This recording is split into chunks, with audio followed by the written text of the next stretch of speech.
ठाई सुख दुःख नाही चाड अम्मा हरिनाम कीर्तन संताचे पूजन घाली लोटांगण महाद्वारी आणि कसायास न करी न धर्यास होईल उदास सर्व भावे हरिनाम कीर्तन संताचे पूजन घाली लोटांगण महाद्वारी मोक्ष अम्मा घरी कामारी ती दासी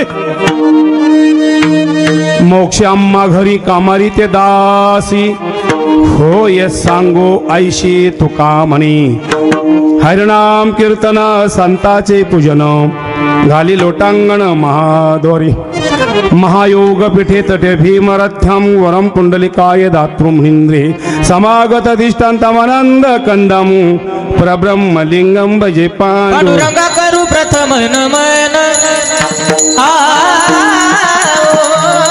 पांडुरंगा करू प्रथम नमन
नम ज्ञानेश्वरा निवृत्ती उदारा सोपान देवा मुक्ताबाई नम त्रिभुवन पावनी अध्यात्रय जननी देवाची आत्ता हृदय आपुले चौफालुनिया भले वरी बैसो पावले श्री गुरुंचते हे सरस्वती माते द्यावे मज स्मृती येत का कुलती तुझ लागी आपल्या बाळासी धरावे ते हाती न करावी फजिती जनामध्ये लोकाभिरामम रणरंगधिराम राजीव नेत्रम रघुवंशेन कारुण्यारूपम करुणाकरतं श्रीरामचंद्रं शरणं प्रपदे मंगल भवन आमंगल प्रभु शुद्धशैरत अजिर बिहारी मंगल भवन शुद्धशरता मंगल भवन मंगलहारी शुद्धशरता बिहारी राम सिया राम तेरे राम सिया राम तेरे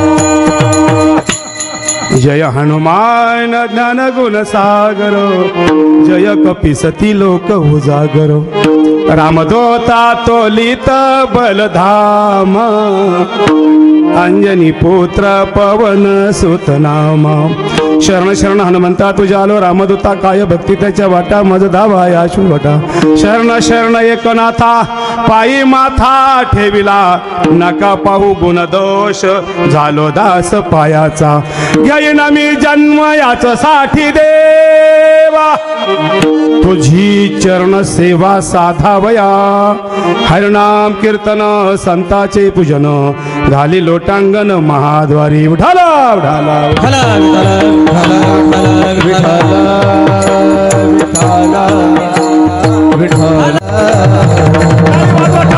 प्राप्त प्रसंगी कीर्तन रूपी सेवी करता निवडलेला अभंग जगद्गुरु जगत वंदनीय विश्व वंदे महाराष्ट्र भूषण भक्ती ज्ञान वैराग्याचे मूर्तिमंत पुतळे ज्यांनी हिंदवी स्वराज्य निर्माण केले असे महाराष्ट्राचे राजे छत्रपती शिवाजी महाराज यांचे धर्मगुरु जगद्गुरु संत तुकोबाराय महाराज यांचा हा 5 चरणाचा उत्कृष्ट गोड असा अभंग काल कीर्तनाच्या प्रसंगी निवडला विठाला विठाला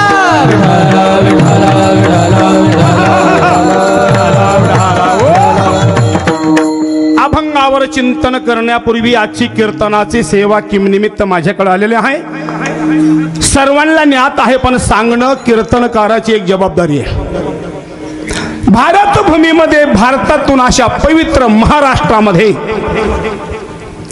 बीड जिल्ह्यामध्ये माजलगाव तालुक्यामध्ये साधू संतांच्या पदस्पर्शानं पुनीत झालेलं श्री क्षेत्र आडोळा गावामध्ये सालाबादाप्रमाणे प्रतिवर्षी अखंड हरिनाम सप्ताह तथा श्रीराम कथा येत्या 3 वर्षापासून चालत आलेला हा सोहळा आणि या 3ऱ्या वर्षातील आज 3ऱ्या दिवसाचं पुष्प भगवंताच्या चरणी अर्पण करण्याची ही सेवा सर्व ग्रामस्थांच्या वतीने सप्ताह समितीच्या वतीने आणि पंचकृषीतील सर्व भाविकांच्या वतीने ही सेवा माझ्याकडे आलेली आहे उठाला उठाला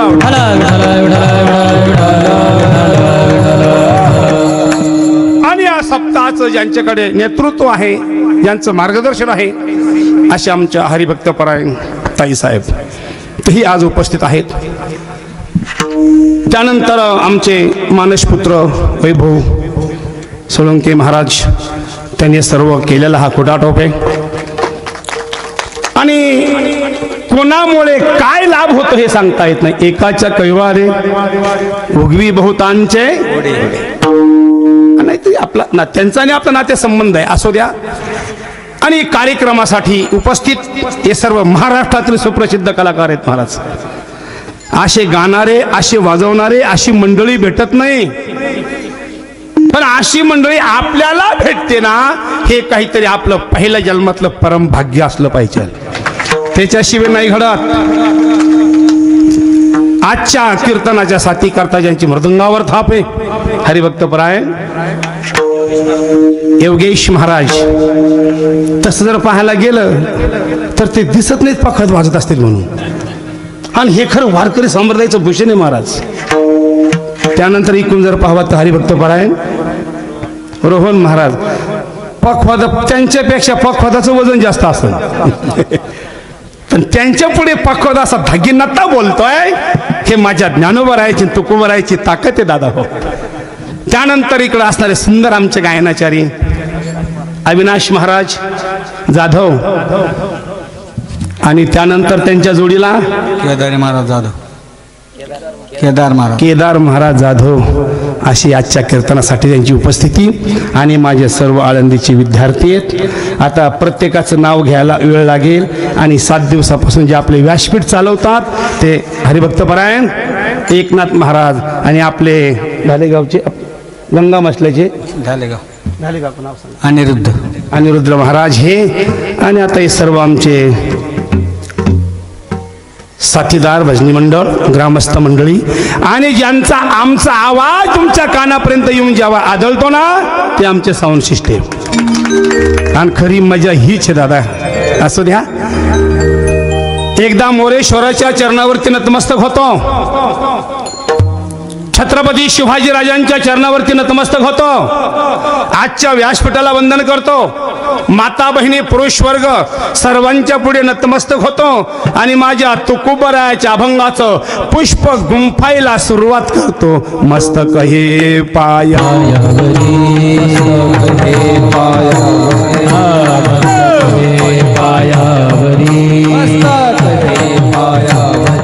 या वारकरी संतांच्या या वारकरी संतांच्या या वारकरी संतांच्या या वारकरी संतांच्या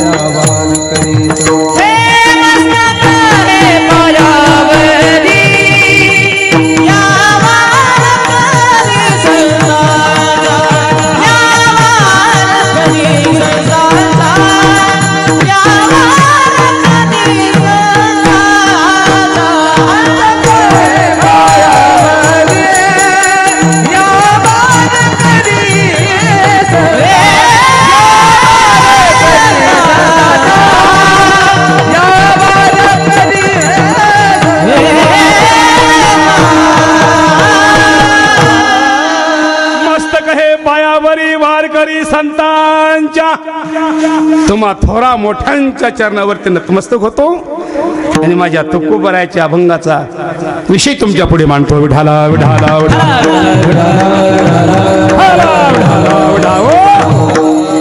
आणि जे रामकथेला जे साथ करणारे आहेत आज कीर्तनालाही ते आर्गन वाजवण्याकरता बसले चिरंजीव आमचे माऊली महाराज. म्हटलं उभा राहतील म्हणायला पण ते आता वाजवला तरी कोणतरी पाहिजे ना. असू दे. आणि आमचे विनेकरी बाबा धन्यवाद.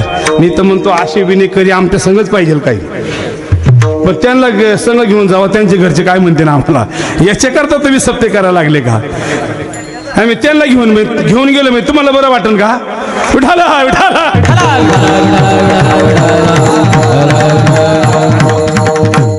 अभंग जगद्गुरु संत तुकोबरायाचा असून आजच्या अभंगामध्ये जगद्गुरु संत तुकोबराय भगवंताच्या पुढे प्रतिज्ञा करतात. घेईन आम्ही जन्म स्वर्देचा घेईन आम्ही जन्म याच्यासाठी देवा तुझी चरण सेवा साधामया.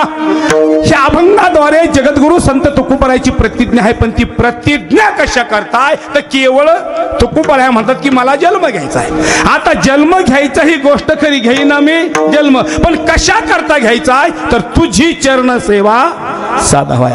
देवा मला तुझ्या चरणाची सेवा करायची. चरणाची सेवा करणे साधन मला करायचंय म्हणून करता मला जन्माला यायचंय जन्म घ्यायचा ही प्रतिज्ञा आहे. शास्त्रामध्ये प्रतिज्ञेचे अनेक प्रकार आहेत पण आपल्या वेळेमध्ये आपण अभंगाचं चिंतन मांडणार आहोत. आता किती वाजले 10 वाजले. कीर्तनाची वेळ काय आहे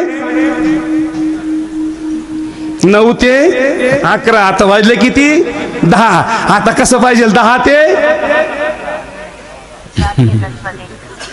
कोणी 12 म्हणते कोणी 1 म्हणते. तुम्हाला कमी का जीसीबी दिसलं का माथे उकरायला वय नाही. माझ्या वेळेतच कार्यक्रम सुरू काही चिंता करू नका. विठाला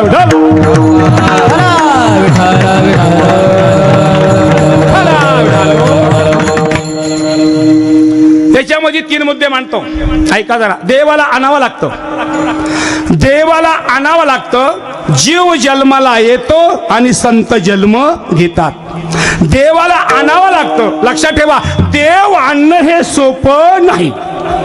देव आणण्याकरता अनेक जन्मातलं पुण्य लागतं. पुण्य फळले बहुत पुण्य फळले बहुत पुण्य फळले बहुत पुण्य फळले बहुत उदयाचा भाग्य उदयाचा ठसा भाग्य उदयाचा ठसा भाग्य उदयाचा ठसा भाग्य उदयाचा ठसा.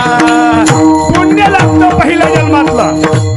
देवाला आणावं लागतं. थोडं चिंतन आहे का.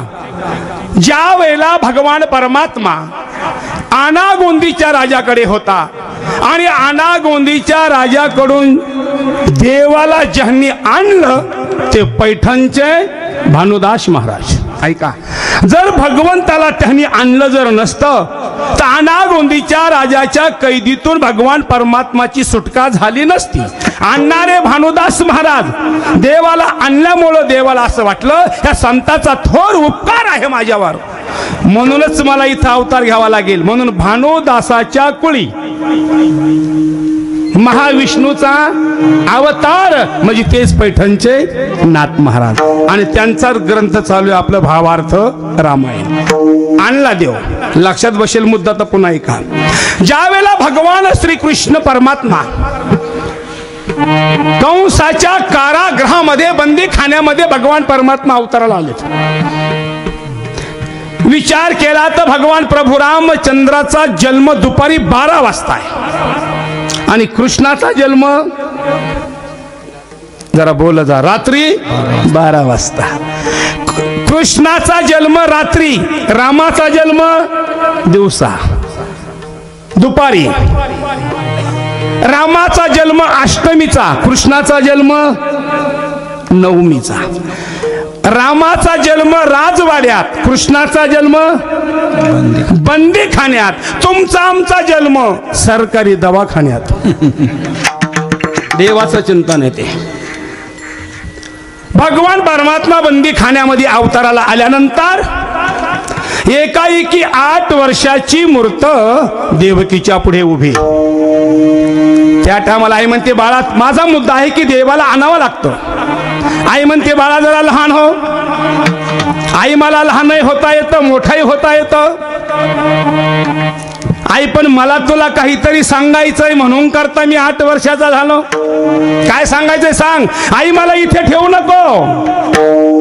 नंदाच्या घराला, नंदाच्या घराला मजरी गोकुळाला, हे मजरी गोकुळाला, नंदाच्या घराला, नंदाच्या घराला मजरी गोकुळाला, हे मजरी गोकुळाला. माया उपजली देवी मजा येते, माया उपजली देवी मजा, माया उपजली देवी मजा येते, माया उपजली देवी मजा येते. नंदाच्या घराला, नंदाच्या घराला मजरी गोकुळाला, हे मजरी गोकुळाला, नंदाच्या घराला, नंदाच्या घराला मजरी गोकुळाला, हो मजरी गोकुळाला. एकदा टाळी वाजवा आणि एक लक्षात ठेवा, कीर्तनासाठी कीर्तनकाराच्या मुखातून शब्द बाहेर पडताच प्रमाण उचललं त्यांना म्हणतात गायनाचार्य. एक वाक्य सांगून जाईल तुम्हाला. अभय अरण्य आहे. अभय अरण्यामध्ये जर पर्वत नसतील तर अरण्याला किंमत नाही. सरोवर नदीला पाणी नसेल तर नदीला किंमत नाही. झाडाला फळ नसेल तर झाडाला किंमत नाही. आणि कीर्तनाला प्रमाण नसेल तर कीर्तनाला रंगच नाही.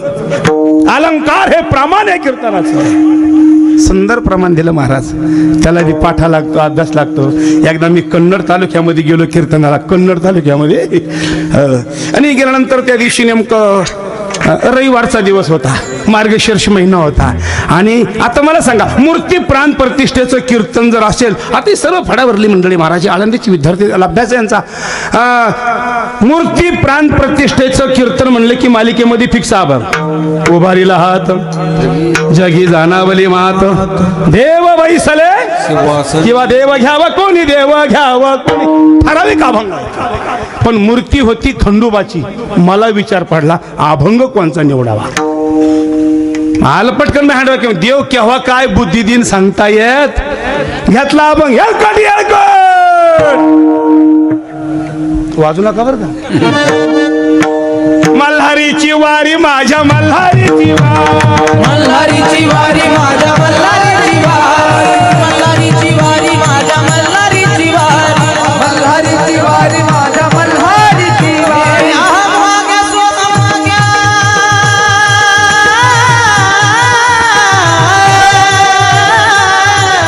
अहम वाग्या सोनम वाग्या देवगवात वारी. मल्हारीची वारी माझ्या मल्हारीची वारी, मल्हारीची वारी माझ्या मल्हारीची वारी. हो मल्हारीची वारी माझ्या मल्हारीची वारी, मल्हारीची वारी माझ्या मल्हारीची वारी.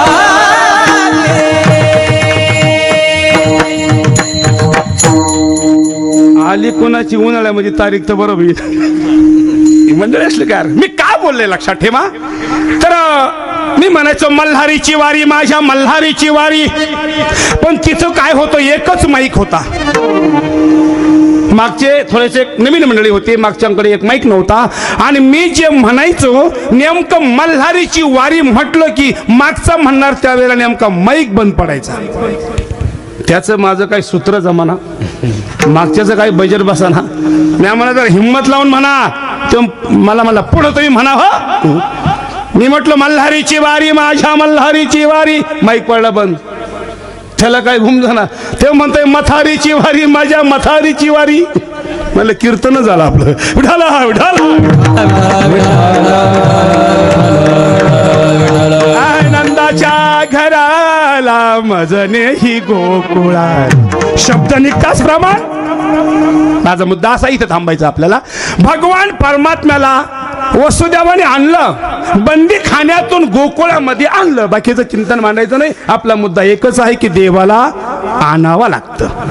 दुसरा मुद्दा असा आहे आणि येला रूपा बळे करुणी खडे हरी दासी, करुणी खडे हरी दासी, करुणी खडे हरी दासी.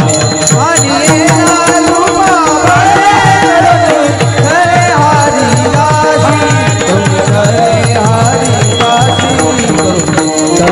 आणि येला रूपा बळे करुणी खडे हरी दासी, करुणी खडे हरी दासी. आणि येला रूपा बळे करुणी खडे हरी दासी, करुणी खडे हरी दासी, करुणी खडे हरी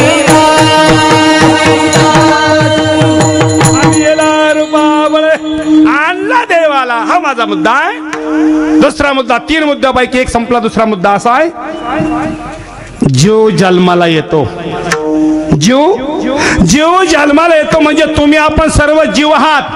तुम्ही आपण जन्माला काय येतो त्याचं कारण आहे मागच्या जन्मातलं पुण्य शिल्लक पुन्हा जन्म, मागच्या जन्मातलं पाप शिल्लक पुन्हा जन्म, पहिल्या जन्मातला भोग शिल्लक पुन्हा जन्म, पहिल्या जन्मातलं कर्म शिल्लक पुन्हा जन्म. तुम्ही आपण जी जन्माला आलोत ना, पहिल्या जन्मातलं केलेलं कर्म हे आपलं शिल्लक आहे म्हणून करता आपण जन्म करता येतो. माझा मुद्दा असा आहे केले कर्म झाले त्याची भोगाले, उपजले मेले उपजले मेले. केले कर्म झाले त्याची भोगाले, उपजले मेले उपजले मेले. केले कर्म झाले त्याची भोगाले, उपजले मेले उपजले मेले.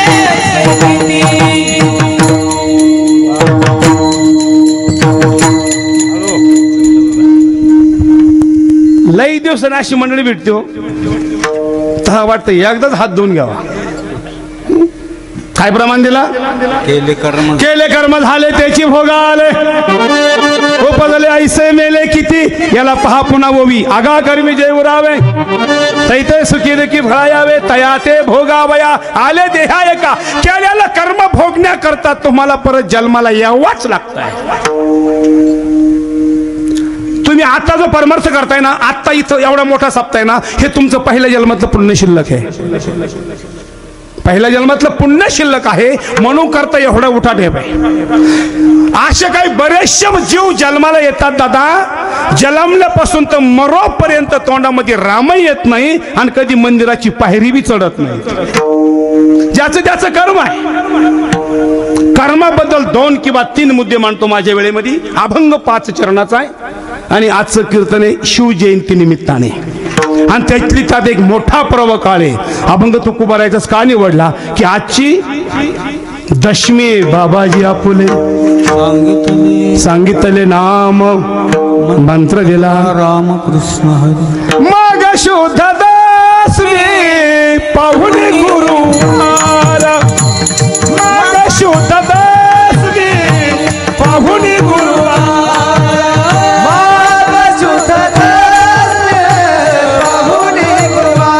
आणि आज शिवजयंती आहे आणि आजचा अखंड हरिनाम सप्ताह आहे. विठाला विठाला प्रत्येकाचं केलेलं कर्म तो मनुष्य तो कर्माचा भोग भोगण्याकरता पुन्हा जन्माला येतोय. लक्षात मुद्दा आपला काय, देवाला आणावा लागतं आणि जीव जन्माला येतो. थोडा मुद्दा असा आहे. एक वेळा असा प्रसंग आला, माणसाकडे 3 गोष्टी असल्या की तो मनुष्य उन्मत्त होतो. आपला मुद्दा कुठे चालू राजूभाऊ, कर्मावर, बरोबर. माणसाकडे 3 गोष्टी असल्यानंतर तो मनुष्य उन्मत्त होतो. कोणत्या 3 गोष्टी ऐका, तारुण्य 1, संपत्ता 2 आणि सत्ता 3. या 3 गोष्टी कोणत्याही माणसाकडे असल्या का तो असा उन्मत्त होतो. एक राजा होता, शिकार करण्याकरता जंगलामध्ये गेला. कर्माबद्दल बोलतोय. जंगलामध्ये गेल्यानंतर तो म्हणतो सर्व सत्ता माझी आहे, हे सर्व अरण्य माझं आहे, सर्व माझा अधिकार आहे. आणि तो स्वतः शिकार करण्याकरता बाण मारायचा, पण त्या जंगलातला एकही प्राणी मरत नाही.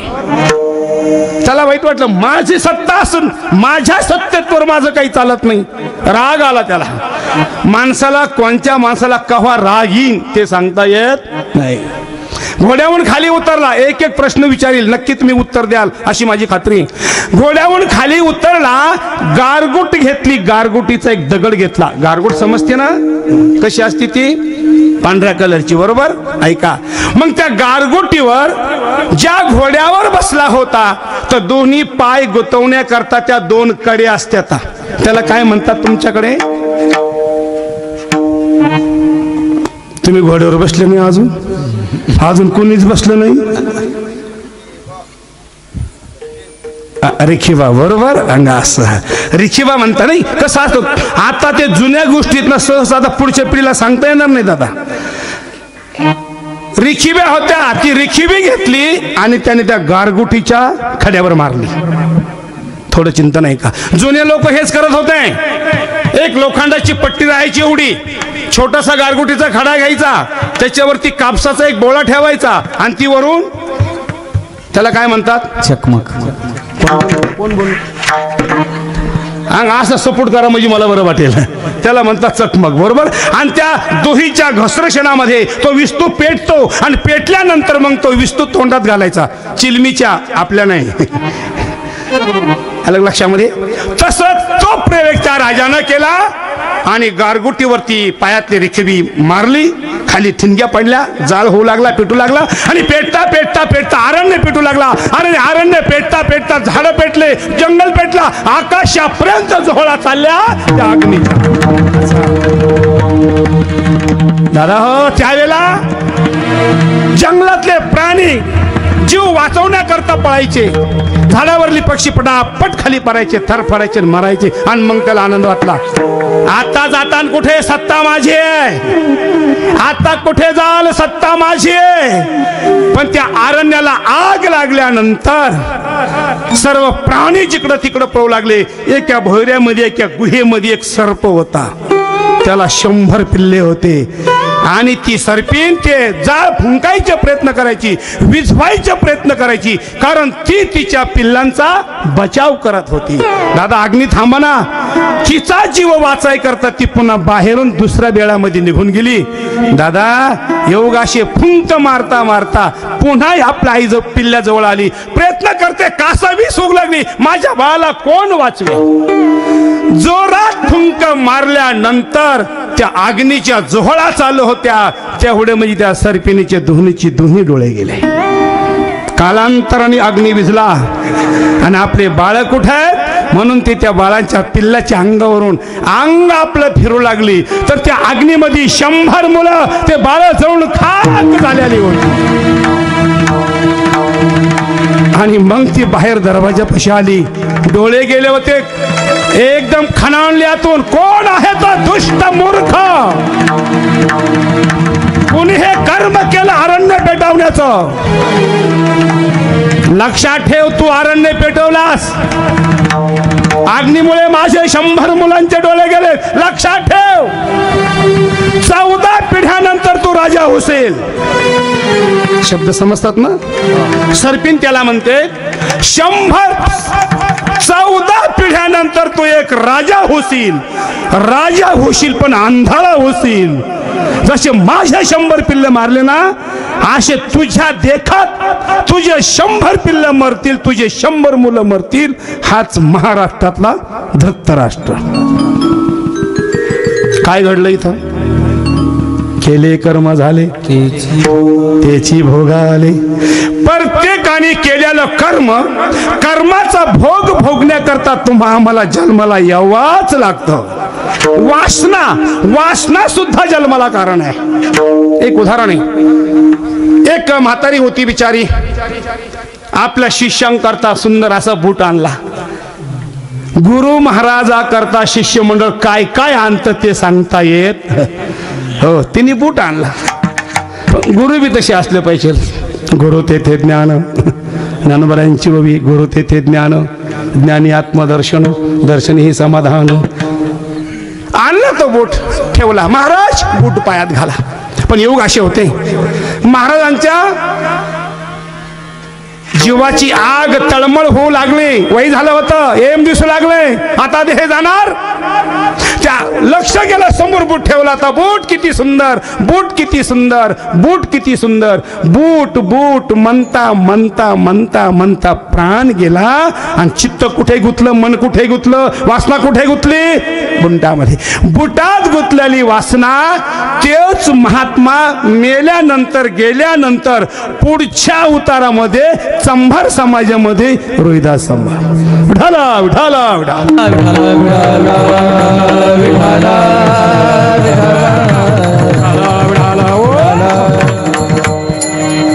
कर्म माणसाकडून न कळत होतं, पण त्याचं फळ भोगावाच लागतं. एक उदाहरण आहे, नगर जिल्ह्यामध्ये मांडवेगण गावाचं नाव आहे महाराज. त्या ठिकाणी मांडवे ऋषी होते. एका राजाची चोरी झाली. मी बोलते ते लक्षात येतं ना सर्वांच्या? राजाची चोरी झाली आणि चोर विटा सोन्याच्या घेतल्यान पळत सुटलेत. राजाचे सेवक पाठीमागे धावताय, पाठीमागे हातामध्ये तलवार येत, पळताय त्याच्या मागे. त्या चोरांना विचार केला, हे आपल्याला आता पकडतील, राजाकडे देतील, राजा आपल्याला फाशीवर देईल. मांडवे ऋषींच्या आश्रमामध्ये आले. तिथं महाराज होते, त्या विटा तिथं टाकून दिल्या आणि पळून गेले. आता चोराचा त्या विटांचा आणि त्या साधूचा काही संबंध आहे का? कुठलाच संबंध नाही. नंतर त्यांनी सांगितलं, पाहिलं त्या सोन्याची विटा. म्हणले, राजा तो साधू आहे ना झोपडीमध्ये बसलेला, त्याच्याजवळ विटा सापडल्या. म्हणले, तो चोर असला पाहिजे, घेऊन या त्याला. आणलं, द्या म्हणलं सोळावर. दिला. राजा बोले, दला त्याला काय, राजाचा हुकुम आहे. पोटात सोळ घुसला, संपला होता. आता ऐका, काही गरज होती का? काही संबंध होता का? विटा राजाच्या, चोरी करणारा चोर. विटा कुठे सापडल्या? तिथंच का सापडल्या? त्यालाच का सोळावर दिलं? ते अज्ञान असताना, लहान असताना केलेलं कर्म ते कधी चुकत नाही, हा आपला मुद्दा आहे. ते जे साधू होते ना, ऋषी होते ना, मंडवे ऋषी, ज्या वेळेला लहानपणी जंगलामध्ये ढोरं चारण्याकरता जात होते आणि जात असताना एका पळसाच्या पानावर भुंगा असतो बघा, असा लांब पिवळ्या कलरचा भुंगा असतो बघा. शेतकऱ्याला माहिती असेल, सोनेरी कलरचे पंख असतात. त्याने तो भुंगा धरला, त्याचा एक पाय उपसला, त्याच्यामध्ये काटा. बरोबर आहे? आता केला बाबाने सारे मला.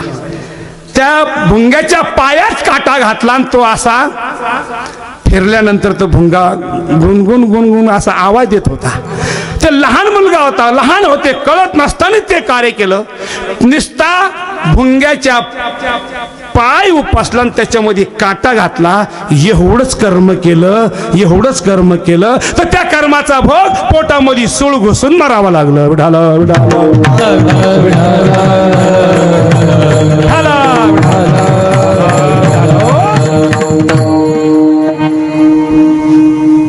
देवाला आणावं लागतं.